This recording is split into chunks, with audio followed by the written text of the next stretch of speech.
ಅವಧೂತ ಚಿಂತನ ಶ್ರೀ ಗುರುದೇವ ದತ್ತ ದಿಗಂಬರಾಯ ವಿದ್ಮಹೇ ಅತ್ರಿಪುತ್ರಾಯ ಧೀಮಹಿ ತನ್ಯೋ ದತ್ತ ಪ್ರಚೋದಯಾತ್.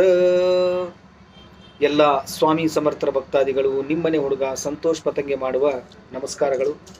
ವೀಕ್ಷಕರೇ, ಇವತ್ತು ನಡೆಯುತ್ತಿರತಕ್ಕಂಥ ಹೋಮ, 48 ದಿವಸದ ಹೋಮದ ಬಗ್ಗೆ ಮತ್ತು ಹೋಮದ ಭಸ್ಮದ ಬಗ್ಗೆ ನಾನು ನಿಮಗೆ ಡೀಟೇಲ್ಸ್ ಕೊಡಕ್ಕೆ ಹೋಗ್ತಾ ಇದ್ದೀನಿ. ಮತ್ತು ಈ ಹೋಮ ಮಾಡ್ತಿರ್ತಕ್ಕಂಥ ಅವರ ಜೀವನದಲ್ಲಿ ಏನು ಒಂದು ಅದ್ಭುತ ನಡೆದಿದೆ ಅನ್ನೋ ಒಬ್ಬರು ಅವ್ರ ಎಕ್ಸ್ಪೀರಿಯನ್ಸ್ನ ಹಂಚ್ಕೊಂಡಿದ್ದಾರೆ. ಆ ಒಂದು ಎಕ್ಸ್ಪೀರಿಯನ್ಸ್ನ ನಿಮ್ಮ ಮುಂದೆ ಇವತ್ತು ಶೇರ್ ಮಾಡೋಕ್ಕೆ ಇಷ್ಟಪಡ್ತಾ ಇದ್ದೀನಿ.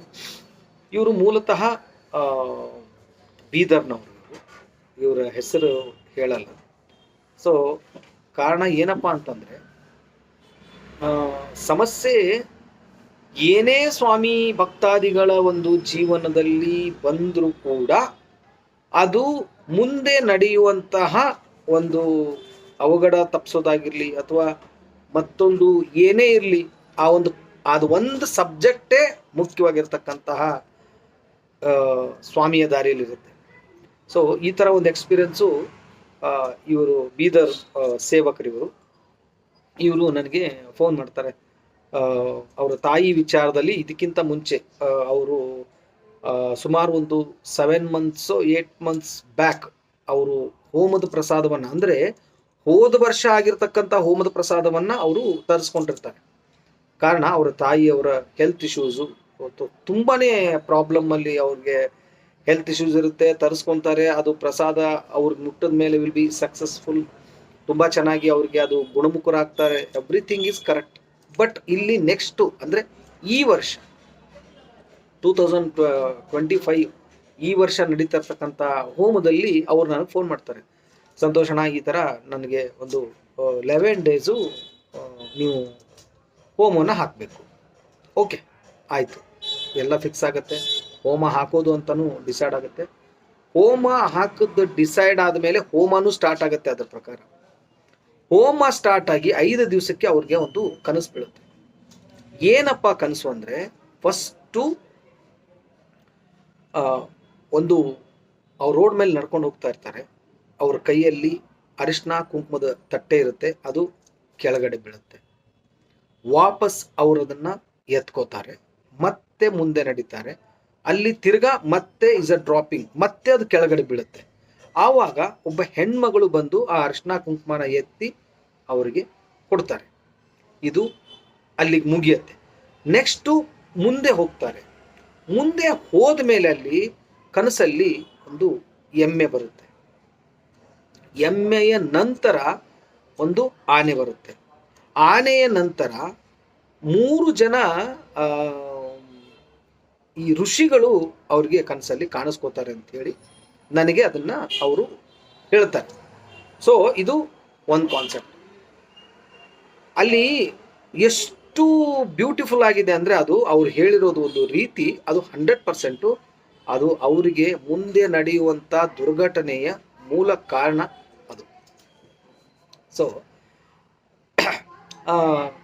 ಫಸ್ಟು ನಿಮ್ಗೆ ಡೀಟೇಲ್ಸ್ ಕೊಡ್ತೀನಿ. ಅರಿಶಿನ ಕುಂಕುಮ ಅದು ಒಂದು ಮುತ್ತೈದೆಯ ಸ್ವರೂಪ. ಫಸ್ಟ್ ಸಾರಿ ಕೈ ಜಾರಿ ಬೀಳುತ್ತೆ.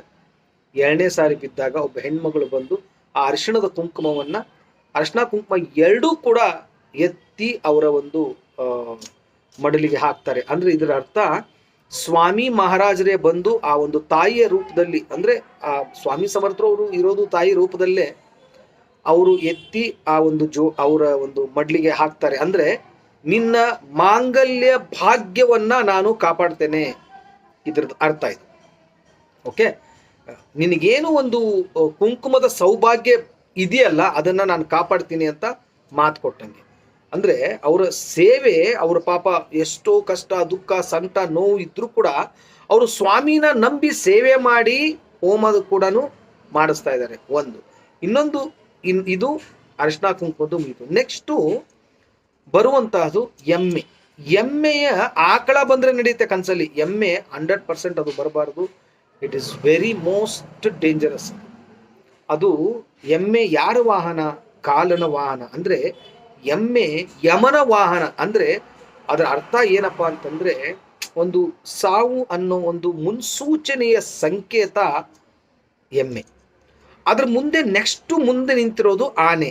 ಆನೆ ಅಂತಂದ್ರೆ ಅದು ಗಣಪತಿಯ ಒಂದು ಮೂಲ ವಿಗ್ರಹ ಸಂಕೇತ.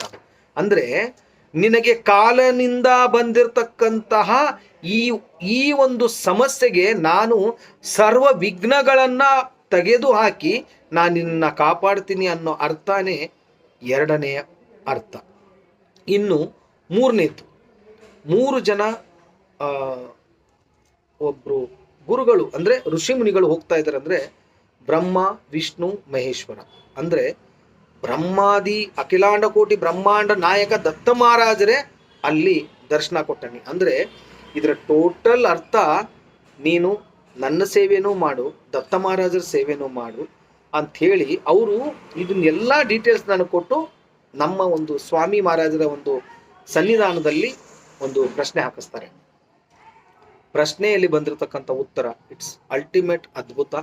ಅವರಿಗೆ ಸಮಸ್ಯೆ ಇರೋದು ಸತ್ಯ. ಈ ಸಮಸ್ಯೆ ಮಿನಿಮಮ್ 3 ತಿಂಗಳು ಅವ್ರಿಗಿರುತ್ತೆ. ಇಲ್ಲಿ ಅವರು ಇದನ್ನೆಲ್ಲ ಹೇಳಿದ ಮೇಲೆ ಅವರಿಗೆ ಅದು ಸಮಸ್ಯೆ ಇದೆ ಅಂತ ಅವ್ರಿಗೂ ಕನ್ಫರ್ಮ್ ಆಯ್ತು. ಯಾಕಂದ್ರೆ ಅವ್ರ ಯಜಮಾನರು ಆ ಮನೆಯಲ್ಲಿ ಸ್ವಲ್ಪ ಅಂದ್ರೆ ವಿಚಿತ್ರವಾಗಿ ಆಡೋದು, ತುಂಬಾನೇ ಮೌನವಾಗಿರೋದು, ಈ ತರ ಆಲ್ರೆಡಿ ಹೋಮ ಸ್ಟಾರ್ಟ್ ಆದ್ಮೇಲೆ ಅವ್ರಿಗೆ ಅದು ಸ್ಟಾರ್ಟ್ ಆಗೋಗ್ಬಿಡು. ಸೊ ನನ್ನ ಕಾನ್ಸೆಪ್ಟ್ ಏನಪ್ಪ, ನನ್ನ ಧರ್ಮ ಏನಿದೆಯೋ ನಾನು ಅವ್ರಿಗೆ ಹೇಳಿದೆ, ಇಲ್ಲ ನೀವು 48 ಡೇಸು ನೀವು ಹೋಮ ಹಾಕಿಸ್ಬೇಕಾಗತ್ತೆ. ಈ ಮ್ಯಾಟ್ರಿಗೆ ನೀವು ದುಡ್ಡು ಕೊಡೋದು ಬಿಡೋದು ಅದು ಸೆಕೆಂಡ್ರಿ, ಬಟ್ ನಾನು ಹಾಕ್ತೀನಿ ಹೋಮ. ಪಾಪ ಅವರ ಪರಿಸ್ಥಿತಿ ಕಷ್ಟದ ಪರಿಸ್ಥಿತಿ. ಸೊ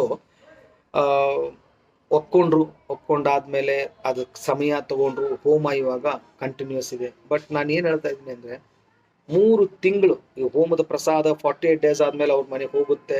ಅವ್ರ ಮನೆಯವರೆಗೂ ಹೋಗೋವರೆಗೂ ಕೂಡ ಅವ್ರಿಗೆ ಅದು ಕಷ್ಟನೇ 100%. ಅದು ಯಾಕಂದ್ರೆ ಏನೇ ಒಂದು ನಡಿಬೇಕಂದ್ರೂ ಕೂಡ ಸ್ವಾಮಿ ಸಮರ್ಥರ ಯಾರೇ ಇರಲಿ ಅವ್ರು ಬದುಕಿದ್ದಾಗ ಒಂದು ಘಟನೆ ನಡೆದೋಯ್ತು. ಕಾಲ ಬಂದು ಭಕ್ತರನ್ನ ಮುಟ್ಟಬೇಕು ಅಂದ್ರೂ ಕೂಡ ಸ್ವಾಮಿ ಮಹಾರಾಜರ ಒಂದು ಆಶೀರ್ವಾದ, ಅವರ ಒಂದು ಅಪ್ಪಣೆ ಬೇಕಾಗುತ್ತೆ.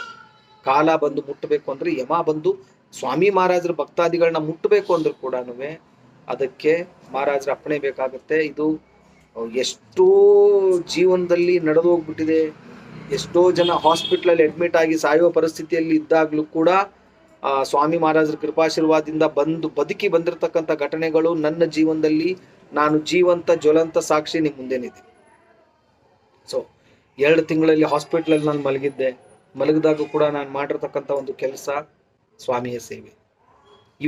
ಇವತ್ತು ಕೂಡ ಒಂದು ತುಂಬಾನೇ ನನ್ನ ಜೀವನದಲ್ಲಿ ಒಂದು ಆಘಾತ ಅನ್ಕೋಬಹುದು, ಅಥವಾ ಆ ನೋವನ್ನ ತಾಳಲಾರ್ದಕ್ಕಂಥ ನೋವು ಇವತ್ತು ನನಗಾಗಿದೆ. ಬಟ್ ಅದು ಹೇಳ್ಕೊಳ್ಳೋಂಥ ಪರಿಸ್ಥಿತಿಯೊಳಗೆ ನಾನಿಲ್ಲ. ಬಟ್ ನನಗೆ ನಂಬಿಕೆ ಇದೆ, ಇದು ಇವತ್ತು ನಾನು ತಿಂದಿರೋ ನೋವು ಇದೆಯಲ್ಲ, ಈ ನೋವನ್ನ ತಂದು ಕೊಟ್ಟಿರ್ತಕ್ಕಂಥ ಮಹಾನುಭಾವ ಚೆನ್ನಾಗಿರ್ಲಿ.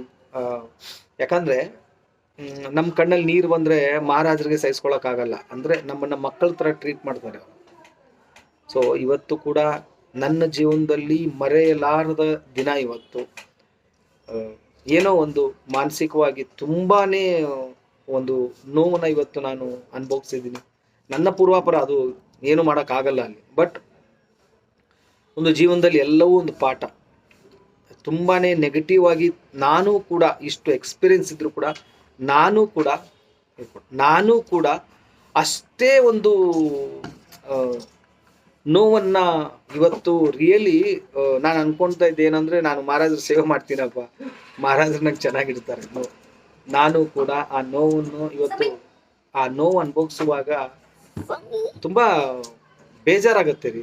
ನಾವು ಹೆಂಗಿರುತ್ತೆ ಅಂದ್ರೆ, ಆ ಒಂದು ನೋವು ಇಷ್ಟು ದತ್ತ ಮಹಾರಾಜರು ಮನಸ್ಸು ಮಾಡಿದ್ರೆ ಏನೋ ಆಗೋಗ್ಬಿಡ್ಬೋದು. ಬಟ್ ಕರ್ಮ ಯಾರಪ್ಪಂದು ಅಲ್ಲ. ಅದು ನಾವೇನ್ ಮಾಡಿರ್ತೀವೋ ಅದು ನಮಗೆ ಬೆನ್ನಿಗೆ ಬಿದ್ದಿರೋ ಬೇತಾಳದ ಥರ. ಅದನ್ನ ನಾವು ಫೇಸ್ ಮಾಡಲೇಬೇಕು, ಅದನ್ನ ಎದುರಿಸ್ಲೇಬೇಕು, ಅದರಲ್ಲಿ ಇರಬೇಕು, ಇದ್ದು ಜಯಿಸ್ಲೇಬೇಕು. ಸಮಾಜದಲ್ಲಿ ನಾವು ಇದೀವಿ ಅಂತಂದ್ರೆ ಅಲ್ಲಿ ಎಲ್ಲರೂ ತಲೆಯಲ್ಲಿ ಕೂದಲು ಎಷ್ಟಿದೀವೋ ಅಷ್ಟು ಮಾತುಗಳಿರ್ತವೆ. ಅಷ್ಟು ಮಾತುಗಳಿಗೂ ಕೂಡ ಅವನ್ನ ಎದುರಿಸಿ ನಿಂತು ಮಾತಾಡಬೇಕಾಗತ್ತೆ. ಸೊ ಖಂಡಿತ ಇರಲಿ, ಬಂದಿರೋ ನೋವನ್ನ ತಗೊಳ್ಳೇಬೇಕು, ಏನು ಆಪ್ಷನ್ಸ್ ಇಲ್ಲ ಅದರಲ್ಲಿ. ದತ್ತ ಮಹಾರಾಜರು, ಸ್ವಾಮಿ ಸಮರ್ಥರ ಕೃಪಾಶೀರ್ವಾದ, ಅವರ ಸೇವೆಯ ಒಂದು ಭಾಗ್ಯ ರೀ ಅದು. Hats off. ನಾನು ಎಷ್ಟೋ ಜನ ಅಕ್ಕ ತಂಗಿರ ಕಣ್ಣೀರು ಒರೆಸಿದ್ದೀನಿ. ಇವತ್ತು ನನ್ನ ಕಣ್ಣಲ್ಲಿ ನೀರು ಹೋಗುತ್ತೆ ಅಂತಂದರೆ ಅದು ಏನೋ ಇರುತ್ತೆ ಅಲ್ಲಿ. ಇವತ್ತು ಅದು ಫೀಲಿಂಗ್ ಏನು ಅಂದರೆ, ತಪ್ಪು ಮಾಡದೆ ಶಿಕ್ಷೆ ಅನುಭವಿಸೋದಿದೆಯಲ್ಲ, ಅದು ತುಂಬ ನೋವಿನ ಘಟನೆ. ತಪ್ಪೇ ಮಾಡದೆ ಶಿಕ್ಷೆ ಅನುಭವಿಸೋದು ತುಂಬ ಅದು ಫೀಲ್ ಆಗುತ್ತೆ. ಅದ್ರ ಬಗ್ಗೆ ಎಷ್ಟು ಹೇಳಿದ್ರು ಕೂಡ ಕಡಿಮೆ. ಸೊ ಖಂಡಿತವಾಗಿಯೂ ಸ್ವಾಮಿ ಸಮರ್ಥರು, ದತ್ತ ಮಹಾರಾಜರು ನಿಮಗೆಲ್ರಿಗೂ ಒಳ್ಳೇದು ಮಾಡಲಿ ಅಂತ ಹೇಳ್ತಾ ಇಲ್ಲಿಗೆ ಈ ಒಂದು ವಿಡಿಯೋನ ಮುಗಿಸ್ತಾ ಇದ್ದೀನಿ. ಎಲ್ರಿಗೂ ಗುರುದೇವ ದತ್ತ.